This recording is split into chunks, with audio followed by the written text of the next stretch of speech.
Então, bom dia a todos. Hoje, 27/1/2016, começando o nosso estudo do livro Devassando Invisível, continuando, na verdade, o livro Devassando Invisível. O capítulo são as sutilezas da mediunidade e vamos dar continuação àquele subcapítulo do capítulo, né?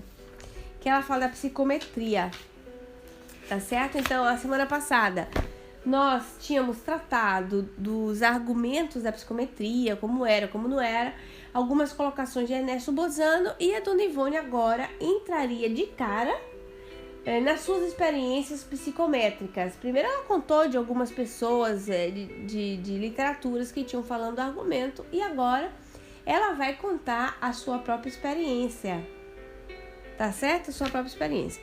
Então, vamos lá? Todo mundo preparado? Estamos com sono hoje?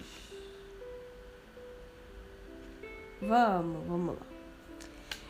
Cuidaremos a seguir da psicometria de ambiente. Ela colocou entre aspas, tá? Psicometria de ambiente, porque pode ser psicometria de objeto, certo? Então, de ambiente. A qual a revelia do sensitivo lhe permite rever em um ambiente qualquer as ocorrências ali verificadas muito antes, às vezes mesmo há séculos. Visitamos certa vez uma amiga de nossa família, cuja residência muito antiga, de aparência senhorial, datava o Segundo Império. Tratava-se de uma chácara já arruinada, localizada em adiantado subúrbio do Rio de Janeiro. Nossa visita, que se estendeu por 6 dias consecutivos, necessariamente nos obrigou a pernoitar na dita residência outras tantas noites. Não nos foi possível, porém, conciliar o sono na primeira noite ali passada, enquanto que nas subsequentes, apenas pela madrugada, repousávamos ligeiramente, o que nos debilitou, alterando a saúde. Então ela foi para a casa dessa amiga dela, é uma amiga espírita, por sinal, era tipo uma chácara antiga no subúrbio do Rio de Janeiro, tinha sido do Segundo Império. No Rio de Janeiro era normal naquela época ainda encontrar habitações do Segundo Império, né? Então era já velha e tudo, e Dona Ivone precisou dormir mais dias lá na casa dessa amiga dela, e o fato dela não ter dormido direito, aquilo tinha debilitado um pouco a sua saúde. E ela começa a contar.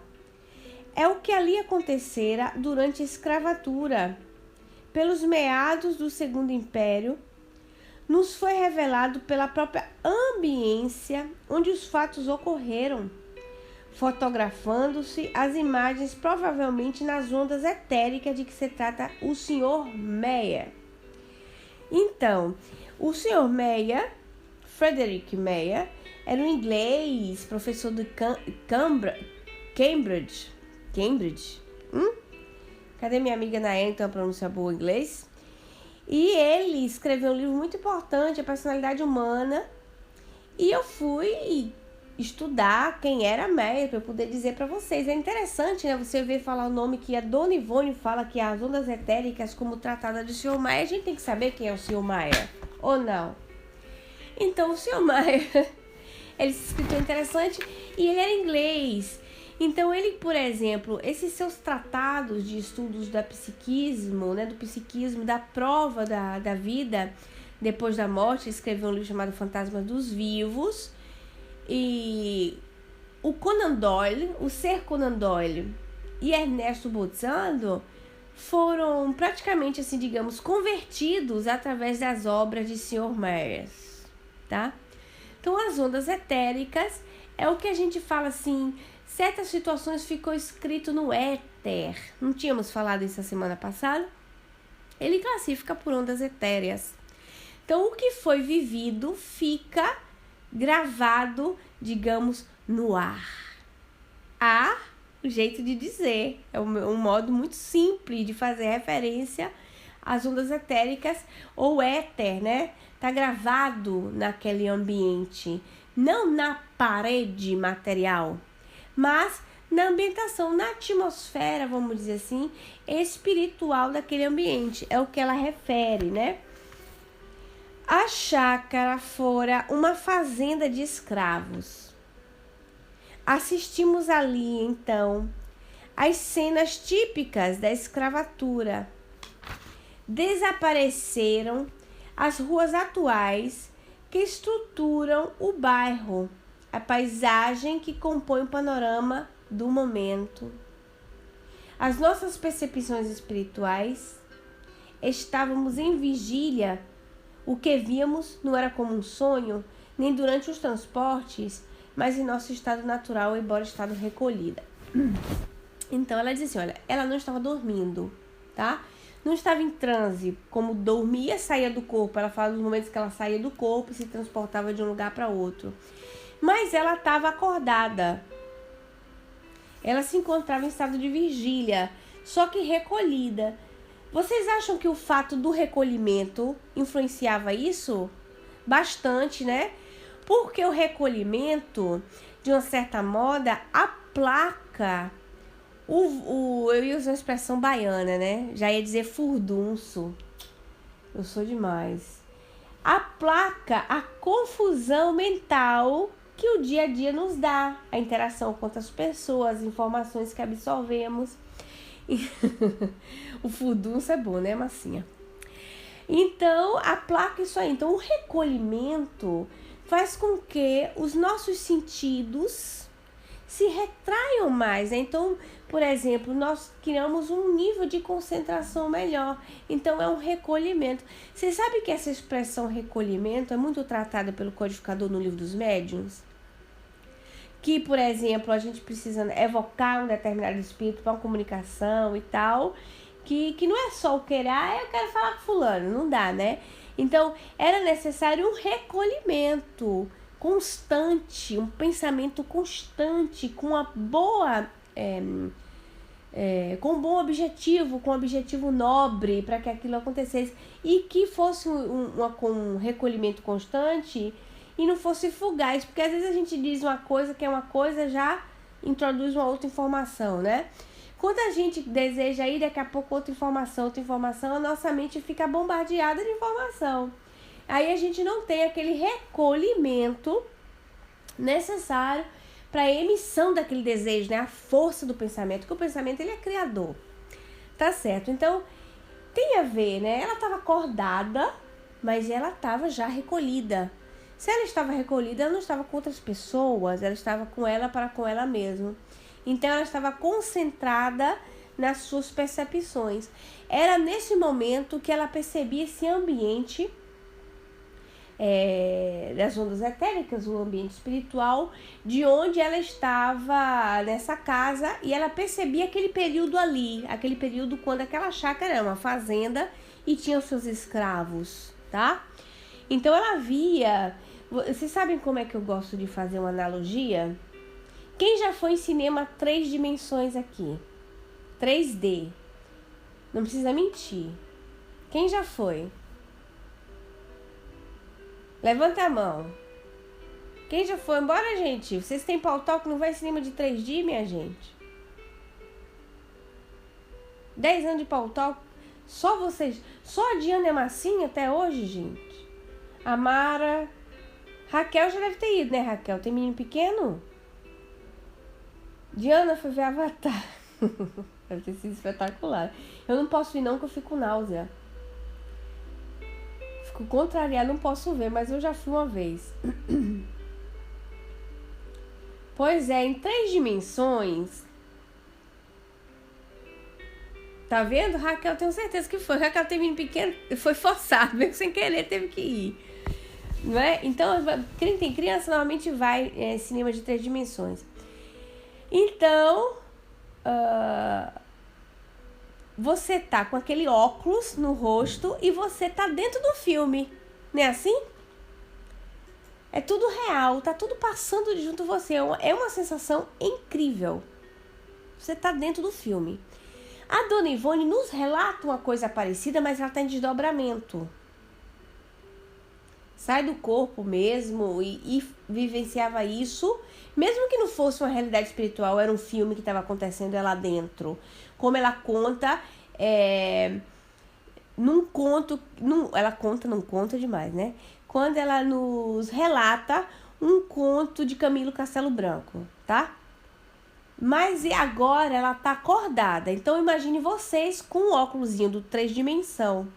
Então ela tava dentro de um filme em 3 dimensão. Agora a Dona Ivone não tinha bagagem para se expressar, porque naquela época não existia filme de 3 dimensão, né? Então ela usava a linguagem mais possível para se aproximar do que ela tinha como percepção. Então ela estava vivenciando um filme em 3 dimensão acordada. Então aquele cenário da casa da amiga dela, do bairro, porque já que era uma chácara no subúrbio, né? Tinham outras casas, tinha qualquer prédio e tal, como é hoje os bairros no Brasil. Mas ela via exatamente como na época colonial. O interessante é que esse é um fenômeno tão curioso, que ela vai contar um outro caso no Recordações da Mediunidade, que é um caso que vocês vão se apaixonar, tenho certeza disso. E ela vai contar também isso, que ela vai numa casa e ela vivencia, nesse caso, uma casa paralela àquela onde ela estava, que seria a casa que o espírito estava morando. Ele tinha desencarnado e ele vivia na casa que ele tinha antigamente quando estava encarnado, mas naquele mesmo ambiente. Então ele passava por dentro da casa comum, atual, no caso do pessoal amigo dela, do parente, crente abafando que ele estava na chacrazinha dele. Então o espírito estava criando, assim, vamos dizer, psiquicamente um distúrbio naquele lá, mas ele estava ali sem saber que ele estava criando aquilo. Então são experiências da Dona Ivone que isso é muito comum. Eu já tive desdobramento, de eu presenciar isso. De eu ver uma construção em cima da mesma construção de casa. E não era no plano espiritual, vamos dizer, numa cidade espiritual. Não, era próprio na crosta. Ou seja, a nível paralelo de energia. Apesar de ser uma quarta dimensão. Não sei se eu consigo me entender. Porque se existe uma cidade espiritual organizada, ela fica num determinado lugar, né? Como temos as descrições do nosso lar. Nesse caso que eu tô querendo contar pra vocês, nesse caso, é uma construção que o próprio espírito faz naquele ambiente. O espírito faz isso, ele constrói. E isso é provado dentro da Gênesis, no capítulo 14 do fluido. Oi, Lid, bom dia, querida, bem-vinda, um beijão pra você. Não, nesse daí eu não fico tonta não, né? Porque não tava dentro dos sentidos, tava fora dos meus sentidos físicos. Tudo bom?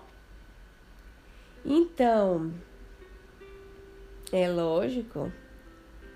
Então ela viu, ó, a paisagem que compõe o panorama no momento, as nossas percepções espirituais, então ela estava em vigília, tal, já tinha lido, se delineara a fazenda antiga, as senzalas, os milharais, o canavial, a movimentação cotidiana, acompanhada do cântico dolente e magoado dos escravos que iam e vinham em suas lides obrigatórias, sobraçando pesados cestos ou carregando a cabeça sacos ou feixes de lenha e ferramentas ou batendo enxadas e etc. Ou seja, uma novela daquelas que a gente viu brasileira, só que em 3 dimensões, né? Toda a excitação de um dia de trabalho numa pesada propriedade rural objetivou-se aos nossos olhos espirituais atônitos que não chegavam a compreender o que se passava. Então, a coisa interessante, ela presenciava aquele ambiente ali e naquela época ela não tinha base para raciocinar o que estava acontecendo. Era bem angustiante, né? Porque hoje, eu acho que hoje é uma expressão divertida, mas assim, eu acho que a gente tem uma sorte muito grande, né? Porque a gente tem material para se basear em tudo. Até tecnologicamente, perdão, Até tecnologicamente a gente diz assim, gente, é um filme 3D, todo mundo sabe o que é. Quem não viu, mas sabe, né? E naquele tempo, para poder ter compreensão desses fenômenos que iam acontecendo, eu acho que ela só não achava que ia ficando doida, viu, Elcio? Por causa do preparo espiritual, das leituras que ela ia fazendo, então criava dentro dela um instinto de curiosidade. E quando nós estamos no mundo espiritual, a parêntese, nós estudamos, trabalhamos e estudamos, né? E eu não tenho dúvida que uma boa parte de nós, eu não vou dizer todo mundo, mas uma boa parte de nós temos um contato com esses estudos precedentemente a reencarnação. Ô Massinha, um beijão pra você, vai com Deus. Então nós trabalhávamos e estudávamos precedentemente a reencarnação. Inclusive ela mesma, né, Elcio? Porque ela passou para aquele período lá na casa de Maria de Nazaré, reabilitando-se como uma suicida, mas ali, né, estudando, se esclarecendo. Isso cria nós aquilo que Valdo Vieira chama de intermissivismo. Então ele chamaria os intermissivistas, né? Porque a gente já, uma boa parte de nós, né? Espíritas aqui, ao menos com quem eu tenho lidado, reencarnamos com aquela intuição que toda aquela que você vai lendo é real. Não é que você se surpreende, puxa, é verdadeiro. Quando você vai estudando até ciências novas, tem uma concepção que você já sabia daquilo. Então nada para você é novo. Você só confirma aquilo que talvez você já vinha praticando há muito tempo sem dar nomes aos bois. Então determinada fenomenologia, às vezes você vivenciava e eles vivenciavam isso, principalmente espíritos lúcidos no caso dela, vivenciavam com tamanha lucidez que poderia até não dar nome aos bois, mas tinha uma intuição daquele fato que era ela, do seu eu espírito. Eu não digo nem aquilo que os espíritos estavam ensinando para ela, mas ela, como espírito imortal, é experiente, né? Trazer consigo. Às vezes eu tô conversando com amigas e, poxa, tal coisa que a gente fazia desde sempre, rapaz, e a gente nem sabia que aquilo era ciência tal. E era uma prática normal do dia a dia, do jeito de agir. Isso é muito curioso, né? E você ler, se saber de um argumento, ou às vezes até saber tratar de um argumento com tanta fluidez, e depois você ir ver em livros práticos e assim, tá tudo aqui, aquilo que eu sempre soube saber. É interessante demais isso, né? É isso que você traz como bagagem do espírito imortal que você é. Livre de exceções, logicamente, que nem todo mundo tem isso. Conheço pessoas, por exemplo, muito novas dentro de doutrina espírita e que digerem as informações espíritas com muita mais facilidade que pessoas que estão anos a fio. Anos a fio, até décadas a fio. Você fala normal, a pessoa absorve, o cérebro tem uma abertura, sabe? Absorve, interioriza, encontra conexões no dia a dia com a facilidade que eu percebo a psicologia da pessoa e vejo a abertura daquele espírito para a absorção daquelas informações. Em vez de pessoas que estão enraizadas muitas vezes num contexto até doutrinário, de doutrina espírita, mas que são fechadas dentro delas, como se estivesse dentro de uma caixa de sapato. Então ela não tem uma expansão, não tem uma expansão daquela consciência, não tem uma absorção. Já tem outras pessoas, isso eu conversava com Cláudia. Cláudia tá aí, gente? Tá. Conversava com Cláudia dessa coisa, né? E já tem outras também, mais pessoas mais de idade, mais anciãs, que tem a mesma abertura. Então, mas é porque a pessoa de idade tem uma fixação em determinados contextos, elas não se abrem. Nem sempre isso é verdade. Tem pessoas de uma determinada idade que você vai falando de coisas mais novas, atuais, estudos, pesquisa, a pessoa vai absorvendo. São pessoas com espíritos joviais, né, de abertura mental jovial, que está estacionando momentaneamente em corpos já anciãos, né? É curioso isso, né? A dona Edna colocou ali pra gente: Ju, tenho sonhado muitas vezes com a casa da roça, mas sei que é lá, porém com outras imagens, mas tenho certeza que é lá. Sempre com os nossos mesmos familiares em outras roupagens. Pois é, dona Edna, são sonhos reencarnatórios, né? Isso é óbvio. São rememorizações do passado. Não tenha dúvida disso. Tem uma outra experiência que eu tenho também, que aí eu divido com vocês, de família, né?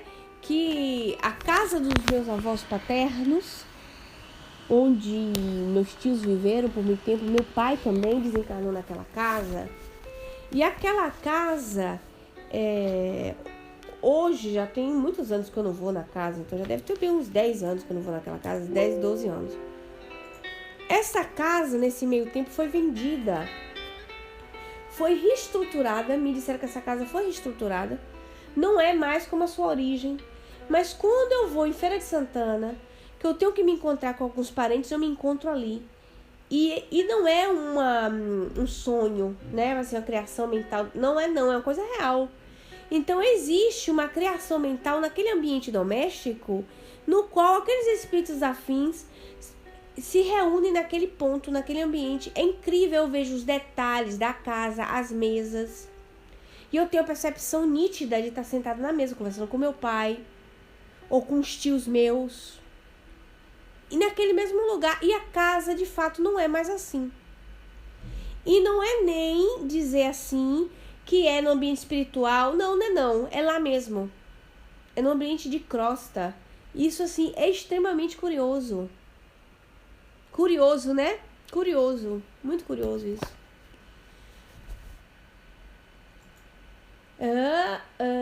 Tá, bem-vinda, Carla. Bem-vinda. Deixa eu ver o que vocês estão falando. A Lidiane disse ali pra gente que aconteceu comigo quando estudou o Livro dos Espíritos, não era novidade. Patrícia disse pra nós, mas isso que a Dona Ivone vê é o que de fato está acontecendo no plano espiritual no momento que já ocorreu? Ah, Patrícia, ótima pergunta. É o que já aconteceu, não está acontecendo no momento. É o que já aconteceu. Existe uma questão interessante nisso aí. Determinados espíritos ficam naquela cena que já aconteceu e eles ficam perambulando ali como se fosse acontecendo. Você consegue me entender? A colocação verbial? Então eles ficam vivenciando numa cena que já acabou há muito tempo, com aqueles personagens, com aquela coisa toda ali, com aqueles escravos, por exemplo. Ele tá vivenciando, o espírito tá vivenciando aquele ambiente ali, mas aquele ambiente não tá. Vocês conseguem me entender? Ei, Sandrinha, bem-vinda! Não é interessante isso? É por isso que vocês vão ver, por exemplo, em reuniões mediúnicas, quem frequenta reunião mediúnica aí? Quem frequenta reunião mediúnica não de benfeitoria, de desobsessão? A Patrícia, a Dona Edna, o Elcio também, né, que eu saiba. Quem mais? Quem dá o ligeirinho? Quem está trabalhando com mediunidade e dando passividade, acontece, por exemplo, de ver o espírito contando a sua história triste, mas num determinado ambiente. E aquele ambiente é veriteiro para ele. Tem tudo no ambiente, tem detalhes coloridos, móveis, tem tudo. Até mesmo pessoas. Né? Até mesmo pessoas. Mas aquelas pessoas não estão ali. Aquilo ali é a criação mental dele, são lembranças que ele tem. Quem é real mesmo é ele. Curioso, né? Então ele mesmo é real. Mas aquela circunstância que está ocorrendo ali com ele não é real. É só as memórias dele. É por isso, por exemplo, que naquele trecho desse mesmo livro, eu vou rememorizar vocês, porque também tem gente aqui que chegou agora e não acompanhou o livro todo. Aquele trecho que a Dona Ivone vai no mundo espiritual. Dudu, eu estava sentindo uma grande falta de você, meu irmão. Sem você para me organizar. Não foi, Dona Edna? Sem você para me dar uma organização. É uma coisa, tava difícil aqui. Sem você, tava difícil. Mas que você chegou, agora eu tô mais tranquila. Não foi, Dona Ed? Faltava ele, né? É uma coisa incrível. Então, nesse trecho do livro, da carteirada, ele, né, Elcio? Assim, pá. Ele dá carteirada. Nesse trecho do livro, voltando, viu, gente? Que senão ele começa a me dar piada. Nesse trecho do livro que eu tô dizendo pra vocês, ela sai do mundo, vai no mundo espiritual, levada por Dr. Bezerra de Menezes, num lugar muito denso, muito denso. Ela encontra esses três espíritos muito infelizes, que eles ficavam ali aterrorizados dentro dele mesmos. Então, no ambiente circunstante, que eles ficavam dentro de um quarto sujo, no ambiente circunstante era um cemitério, pedaços de cadáveres, gente que gritava, horrores. E o espírito que tomava conta deles, que era uma benfeitora coitadinha, né? Uma mulher negra, cozinheira de antigas cozinhas, que a dona Ivone diz isso, né? Explica que é tudo aquilo ali, aquele povo, gente gritando, aqueles corpos, cadáveres, aqueles pedaços, um cemitério de gente gemendo, era tudo criação deles, aquele povo ali não existia, não. Os únicos que existiam de fato eram os 3 espíritos sofredores e aquela senhora que cozinhava para eles. Quando a dona Ivone leva aquele prato de comida para eles, para saciar a fome, porque eles gritavam de fome, que ele, com muita fome, pegava aquele prato de verduras suculentas e leva a boca para comer, imediatamente se transformava em pedaços de cadáveres. Aí ele jogava para cima, desesperado, e gritava. Ele via, ele mesmo, pegava as comidas e transformava em pedaços humanos, gente que gritando, porque eles eram assassinos, né? Então, repara só o poder do pensamento, né? A construção. Então, vocês conseguem imaginar que aquele ambiente ali do espírito não é real. Entendeu, Patrícia? Sobre a sua pergunta? Então, a dona Ivone perceberia que o espírito cria mentalmente, em sua ideoplastia, está certo falar assim, em tese do espírito, quando está o espírito. Mas nesse caso, ela pegou todo o ambiente da casa. Então, não é só uma criação do espírito em si por si, mas fatos que ocorrem ficam gravados no éter. Por exemplo, nós estamos fazendo esse estudo aqui. Vamos dizer que essas energias fiquem impregnadas nessa casa. Correto? Vocês estão me seguindo o raciocínio. Daqui a 100 anos, essa mesma casa ainda existe, mas não existe mais nós nessa casa. Aí vem o morador aqui nessa casa. Ele é psicométrico, vamos dizer, um sensitivo de psicometria. Entra nesse mesmo lugar, nessa mesma casa, nesse mesmo quarto e percebe essa mesma cena. Os móveis, essa moça sentada com o computador aqui falando para pessoas, mas eu de fato não estou. Ela consegue perceber tudo. Então, por quê? Isso que está acontecendo está escrito no éter, naquilo que são as ondas etéricas. Mas poderia ocorrer, Patrícia, que eu, por 100 anos, minha mente está tão fixada na coisa que eu poderia, Deus livre e guarde, meu Senhor, que isso não há de ocorrer, que eu fixasse e ficasse aqui, fazendo a mesma coisa mentalmente, entendeu? Fechada dentro de mim mesma. E aí, no fenômeno da psicometria, ela já não iria perceber seu ambiente, ela percebe o espírito. Aí aquilo que poderia ser só um fenômeno anímico da alma, da percepção da alma que lê o ambiente, ela percebe o espírito. Quando ela passa a perceber o espírito, não passa a ser mediunidade? Não é assim que a gente estuda? É por isso que são nuances muito delicadas.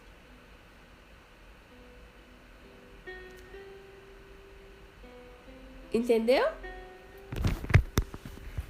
É muito interessante, né? São coisas interessantes pra gente ir refletindo. Vocês sabem por quê? Porque vocês vão se encontrar em situações da vida que vocês vão ver isso acontecer com vocês. Acontece.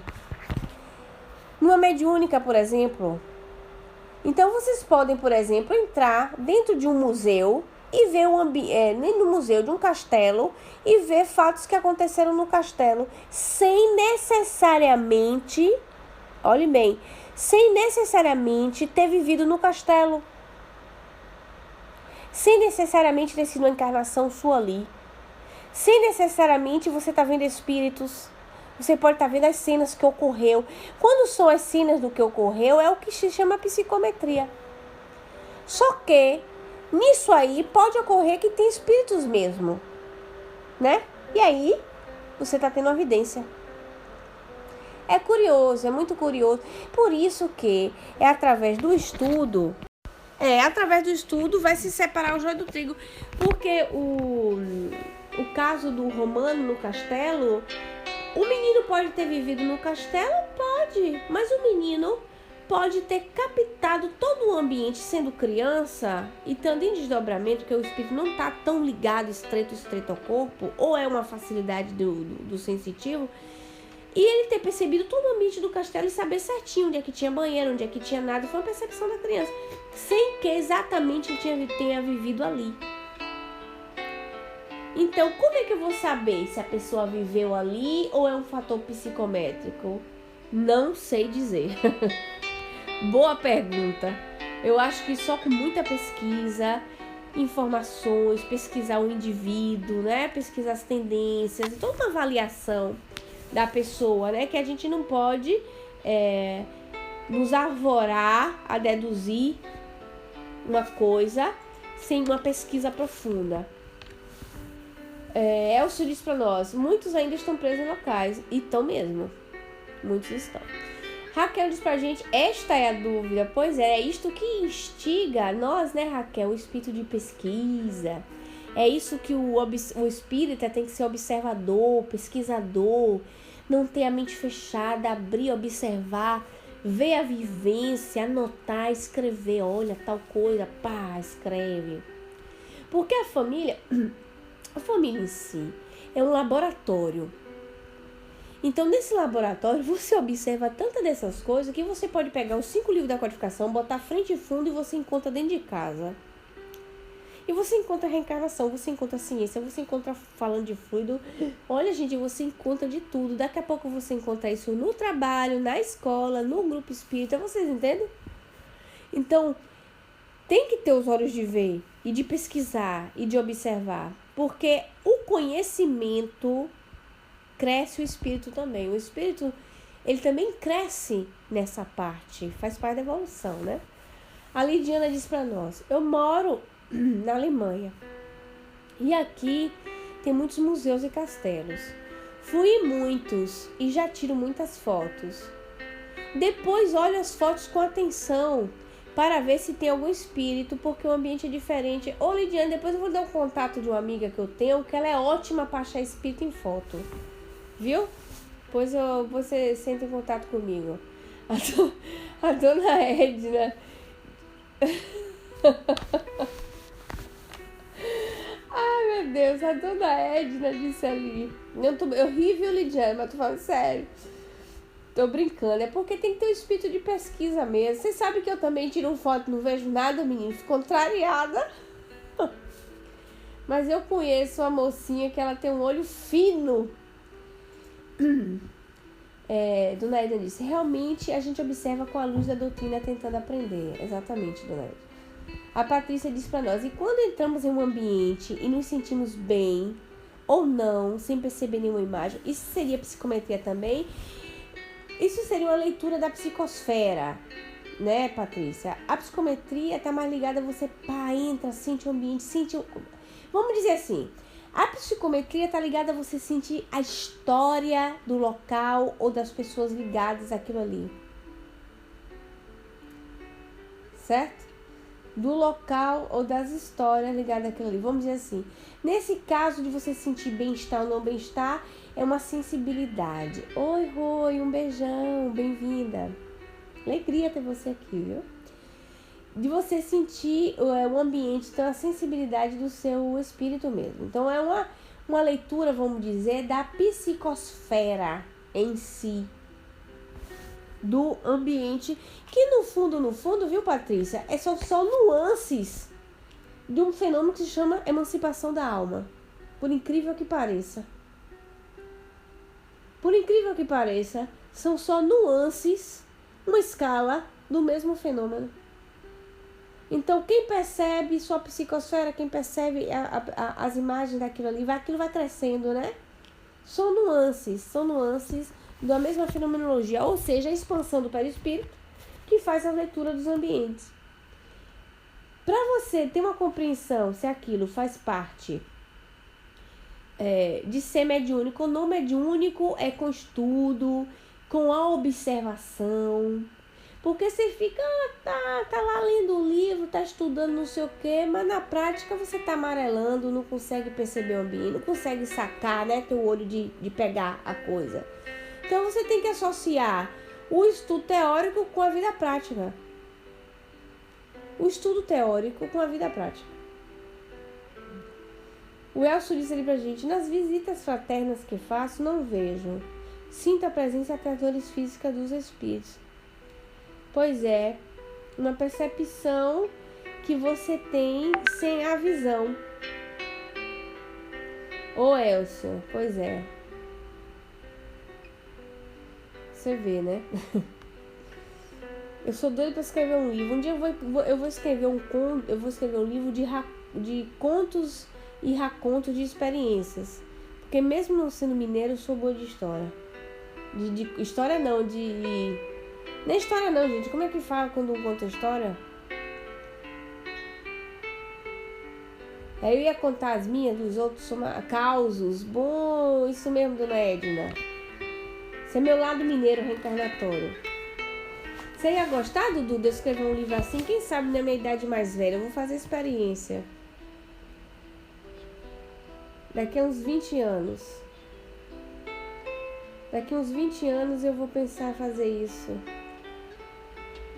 Ô, Dudu, quando eu já tiver com a idade mais madura, o cérebro tá mais amadurecido, rapaz. A Raquel disse pra gente: Elcio, eu vim perguntar, pois pode ser de um presente. Ah, tá, você tá falando com o Elcio. Tá certo. Mas eu preciso do tempo, Dudu, à disposição pra fazer isso. O amadurecimento, o tempo. Né? Que as minhas percepções mentais ficarem menos empenhadas com a vida doméstica e tal. Vamos lá.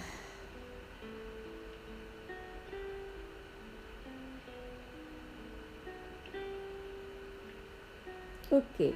Toda citação de objeto de trabalho, em suas lides obrigatórias, sobraçando pesados cestos ou carregando a cabeça, sacos ou feixes de lenha, e ferramentas ou batendo enxados, etc.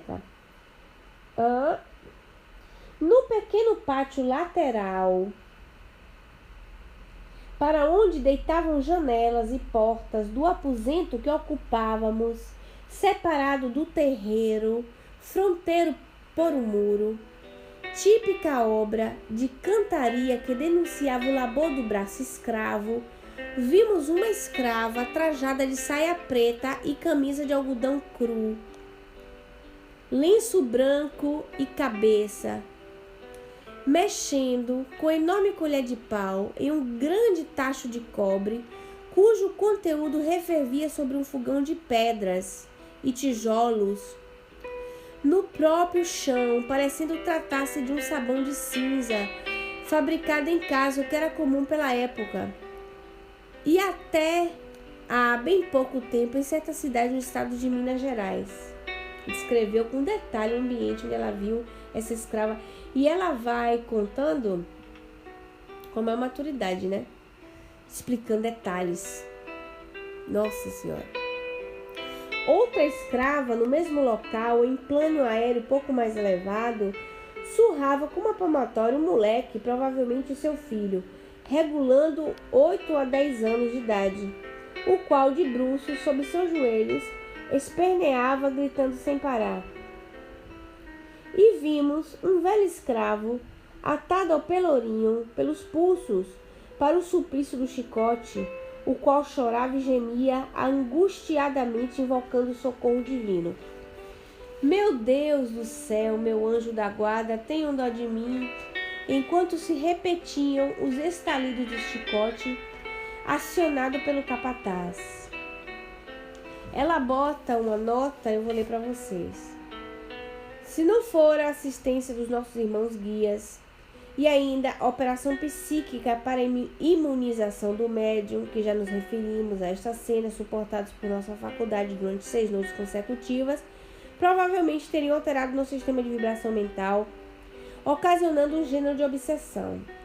Nada nos sucedeu, porém, a não ser o aprendizado que fizemos com a providencial visita à nossa amiga. Eu queria lembrar de vocês disso aqui, que ela disse uma imunização da médium, que ela sofreu uma operação psíquica. A dona Ivone, ela teve um histórico reencarnatório dela meio problemático. Ela teve tendência à loucura, porque ela enlouqueceu em uma outra reencarnação, por causa das experiências que ela passou. Ela tendia ao suicídio, por exemplo. Didima, um beijo, bem-vinda. Mara, bem-vinda. Ela tendia ao suicídio. Então, teve uma operação psíquica, ela relata a operação psíquica no próprio perispírito, porque ela precisava enfrentar essa missão mediúnica dela, era um expurgo, né? Para se reabilitar com as leis de Deus através do amor, da doação. Então, a vida dela foi dolorosa. Que não é dito que é de todo mundo tem que ser dolorosa. E assim como ela relata, tá entendendo? Porque ela teve uma experiência muito, muito triste. Então ela fala muito da vivência dela pessoal, às vezes em tons assim muito depressivos. Porque ela vamos dizer assim, sabe quando você aprende a vida na porrada? Muito sofrida. Então ela relata assim, às vezes você percebe um tom dela depreciativo, mas é por causa do sofrimento que ela vivenciava. Eu imagino hoje, liberta da matéria, ela tem uma lucidez muito maior dessa percepção, e que você pode vivenciar mesmo qualquer situação de sofrimento, e também a própria mediunidade com muita mais alegria, muito mais amor. Então ela era muito adolorada, sabe? Por causa do seu próprio passado que era latente nela. Então eu percebo isso nela. Então não é que eu renego o que ela está dizendo, mas é uma percepção do indivíduo, né? Da pessoa que está escrevendo. Das tristezas profundas que ela tinha dentro da própria alma, né? Pelas suas tristezas. Tanto que com Chopin ela tinha uma intimidade enorme, né? Porque Chopin era meio depressivo. Ela era meio depressiva, os dois eram a tampa e a panela. Quando Chopin ficava naquele desespero arrasado, teve que Charles arrancar Chopin de junto dela, porque os dois estavam numa simbiose tão grande, num chororô tão grande, que teve que destacar dela Chopin. De tão que estavam os dois assim, né? E foi assim bem pesado. E, continuando a leitura, e surpreendemos ainda, cremos que é perfeitamente materializada. Aqui entra aquele detalhe que eu estava explicando antes, viu, Patrícia? Ela não tinha visto o escravo no Pelourinho, chorando, orando? Ali ela viu uma cena que tinha acontecido, mas aqui ela abre um detalhe, observem. E surpreendemos ainda, cremos que é perfeitamente materializada e não retratada nas ondas etéricas, uma dama de aspecto senhorial, esbelta e bonita, com longos e amplos vestidos em tafetá azul forte, cabelos muito negros e luzídios, penteados com esmero, brincos de pingente de ouro tão comprido que lhes iam quase aos ombros, colar amarelo reluzente como de ouro, um laço de veludo negro ornando o topete de cabelos, e até mesmo o ruge-ruge do tafetá e das saias engomadas ouvimos, quando de suas idas e vindas pela casa, passando por nós como se tratasse de uma pessoa. Tais cenas e movimentação, no entanto, eram confusas, como incrustadas umas nas outras, sem sequência lógica ou enredo previsto. Tá vendo? O que é que vocês conseguiram perceber quando eu tinha dado aquela explicação anterior? Que primeiro era toda uma cena. Depois, nesse meio tempo, ela via esse espírito completamente materializado. Quer dizer, completamente materializado, não uma gênere, tá? Completamente na sua vidência. Porque se fosse uma gênere, via todo mundo na casa, né? Mas ela estava com a previdência tão aprumada que ela percebeu mínimos detalhes, inclusive ela ouvia o barulho das saias que se moviam nas pernas. A mulher caminhava para lá e para cá na casa, na própria casa material, indo e vindo, e ela percebia até na audiência. Beijo, ligeirinho, muito obrigada pela sua presença. Tchau, querido, bom trabalho. Ela percebia até o barulho do ir e vir. Então ela percebia, né, esse ia e vir do... Pois é, menino, tá incrível, né, Elcio? Tava percebendo primeiro no fato psicométrico. Depois ela tem uma evidência. Vocês observaram que é como eu estava falando, que é só uma nuance do mesmo fenômeno? Porque a evidência não é a outra do que uma expansão do espírito, do perispírito. Porque o perispírito, o indivíduo vê pelo perispírito, ele não vê com os olhos da carne, né? Ele não vê com os olhos da carne, ele vê com o perispírito. Então, pegou a abrangência do ambiente e pegou o espírito que vivenciava ali. No dia imediato, a primeira noite que ali passamos, participamos a nossa amiga cujas ideias eram igualmente espíritas e singularidade observada, tendo cuidado, porém, de omitir os detalhes mais fortes, visto que poderíamos não ser devidamente compreendida. Ouvindo-nos o relato do velho escravo ao pelourinho, respondeu excitada.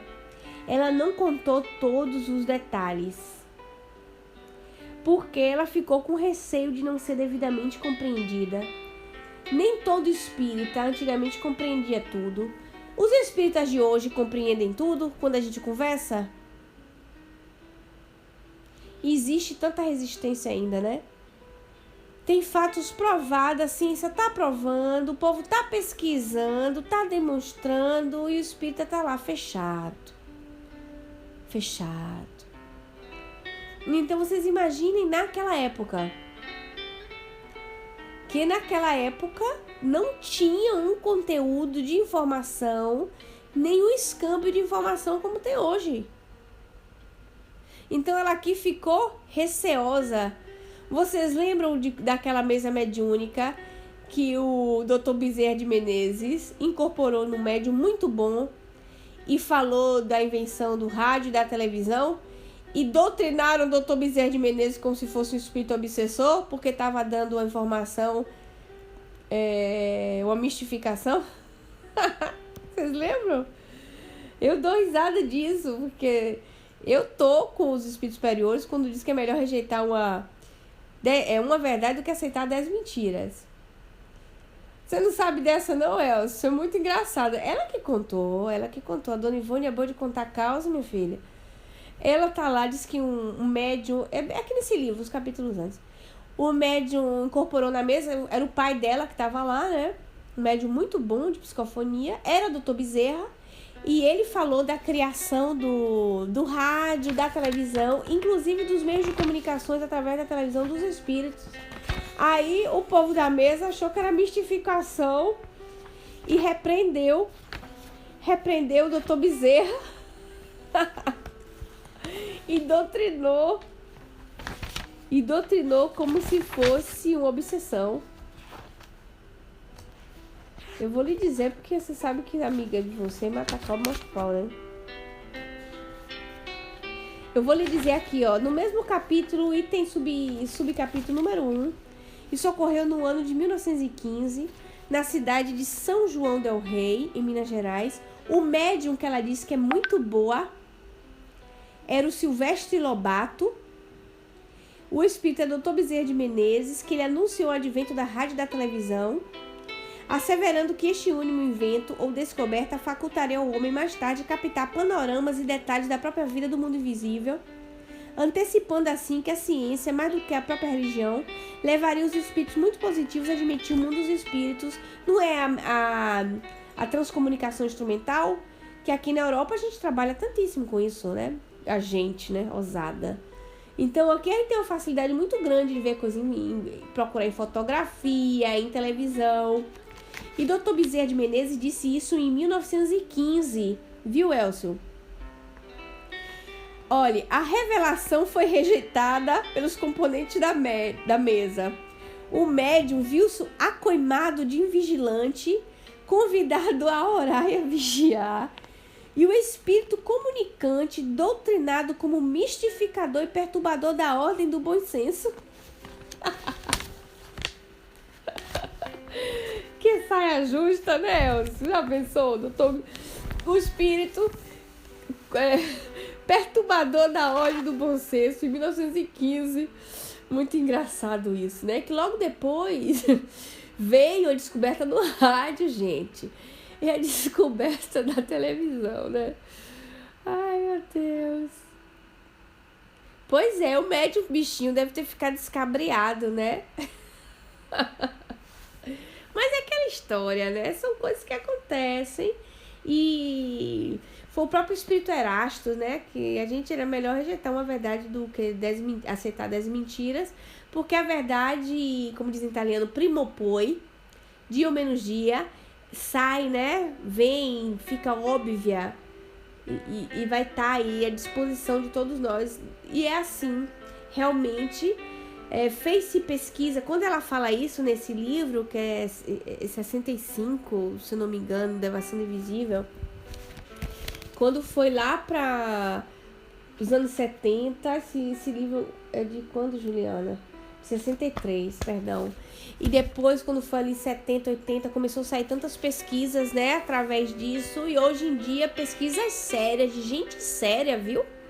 Eu conheço gente aqui não espírita, e eu não tiro o mérito dos espíritas, e nem tiro o mérito desses companheiros estudiosos, que tem um rapaz, por sinal da Emília-Romanha, viu, meninas? O pessoal da Emília-Romanha gosta, né? Que ele faz uma pesquisa e eu tava vendo o conteúdo dele e ele fala com autoridade sobre a moralidade. Então ele vai dizendo assim, olha, a questão da gente fotografar tem muito a ver com o fluido, com as energias que tem que estar através da moralização do próprio médium, que tem que ter um comportamento ético. Você precisa ver as citações dele. E ele faz citações dos livros da codificação e ele não é espírita.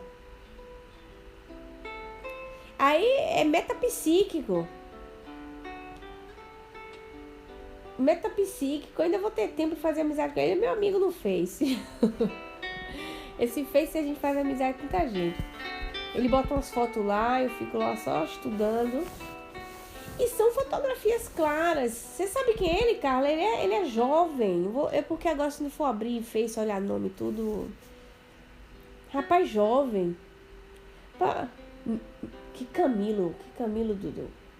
Camilo é o biógrafo da Dona Ivone, moço. É um rapaz italiano. Então, ele participa lá do grupo do TV também, viu? Ele participa lá daquele grupo, Carla, participa. Esse rapaz. Que eu tô falando que ele fala com propriedade, viu? Não tô falando daquele senhor de idade, não. Falando desse que ele tem até BIOS, Psicobios, uma coisa assim. O grupo que ele tem, ele sai fazendo, como se diz, palestra pela Itália. Não, Daniel é o outro. Não, esse rapaz ele faz aquele método que pega a filmadora e bota na frente da televisão, sabe? Aquele método ali. O Daniel desenvolveu a câmera fotográfica. O Daniel Goulart, né? Não é ele, não. E o Daniel Goulart já é maior de idade. Esse é jovem, é um rapaz jovem.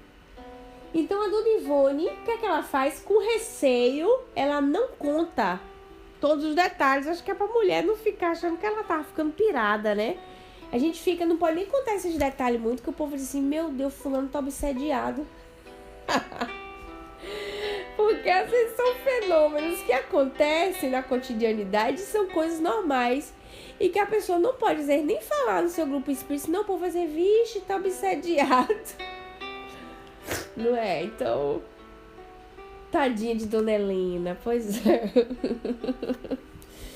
E aí a pessoa não é levada a sério. Dona Ivone receou, né, de contar os detalhes para a própria amiga dela, que era espírita. Aí a mulher disse, né, toda animada, esta chácara foi uma fazenda de escravos ao tempo do Império. Ainda existe nos fundos do quintal as ruínas de um pelourinho.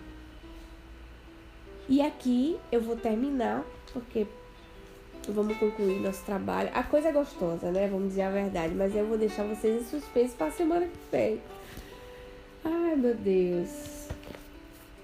A gente aprende e se diverte. Fala a verdade, que é uma graça essa doutrina espírita. Além de enriquecer a gente, o movimento é movimentado, viu? A gente ri, porque lidar com gente, na psique das pessoas, com médium, médium é um bicho tão engraçado, minha gente. É uma diversão, viu? Eu adoro. É isso. Deixo o meu beijo pra vocês. A compreensão, né, desse bate-papo que a gente tem aqui, desse estudo gostoso. Rô Estrela, foi uma alegria você aqui, viu? Venha mais vezes, um beijão. A Rô também tem trabalho aqui, viu, Raquel e Carla? Em outros horários. Trabalha aqui com a gente também. Já trabalha no Pautoca há muitos anos. E é só que os horários dela são diferentes, né? Tem outra salinha aí. Pode botar o nome da salinha, os horários, Rô. Bote aí pra menina nova aí conhecer. Faça favor, viu? Então, concluindo o nosso trabalho de hoje, deixando meu abraço, beijo carinhoso pra vocês. Hoje foi assim, excepcional, bem animado. A participação de vocês me alegra bastante. E convidando-os, né? Aí, ó, a Rua colocou, Unidos pela Doutrina Espírita, segundas, 15 horas. 15 horas, horário de Brasília. Tá, gente? Pra quem tá na Itália, 3 horas da tarde, são 6 horas para ir pro italiano. Tá? Então, segunda, 6 horas da tarde pra gente que tá na Itália. Terças e quintas-feiras, às 16 horas. São 7 horas no horário da Itália. São estudos também, né, Rui? Aí tem muita gente legal que trabalha com eles, palestrantes e tudo mais. Tá certo? Porque são trabalhos válidos, né? Que é importante que a gente também divulgue os companheiros participarem. Então vamos fazer a nossa prece. Vamos lá? Posso contar com vocês? Fazer a nossa prece de conclusão do nosso trabalho.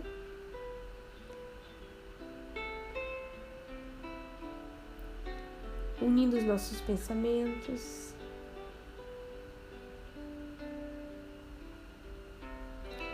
Evocando a presença do Mestre Jesus. Que Ele possa estar aqui conosco. Porque Ele está. Quando 2 ou mais pessoas estiverem reunidas em meu nome, aí eu estarei. E nos momentos de dúvida, Senhor, quando nós nos encontramos sozinhos estudando o Teu Evangelho, e nos indagávamos a nós mesmos e dizíamos, mas meu Deus, Jesus disse 2 ou mais pessoas, mas eu estou só. Esquecíamos, Jesus, da multidão de testemunhas que nos arrodeia e que nós nunca estamos sozinhos. Então únicos em corpo físico, mas tantos em corpos perispirituais. Que seja a nossa palavra de bem-aventurança, Jesus, toda vez que proclamarmos o Teu nome ou o Teu próprio Consolador. Que possamos lembrar sempre do missionário Paulo, quando disse para nós que Jesus era a cabeça de tudo e que nós éramos os membros. Que nós nos façamos sempre pequenos, Jesus, sempre pequenininhos, formiguinhas na Tua obra, exaltando a Ti como nosso mestre, modelo e guia. Pai nosso, Tu que encontras nos céus, nos mundos espirituais, nos nossos corações, que venha a nós, mas também ao vosso reino, a toda a Tua vontade, a toda a Tua misericórdia, nas terras e em todos os lugares. Livrai-nos de nós mesmos, das tentações que nós nos envolvemos pelas nossas tendências, mas abençoai os nossos propósitos, Senhor, de amor e de crescermos para Ti. Ajuda-nos, sim, a perdoar aqueles que criam dificuldades nas nossas vidas, que por muitas vezes não é fácil, mas confiando sempre no Teu perdão permanente. Que possamos dar sem receber, que possamos dar muito mais que receber. Muito obrigado, Espíritos amigos, que enfim, muita luz nos lares nossos, nos traga paz. Que assim seja. Graças a Deus.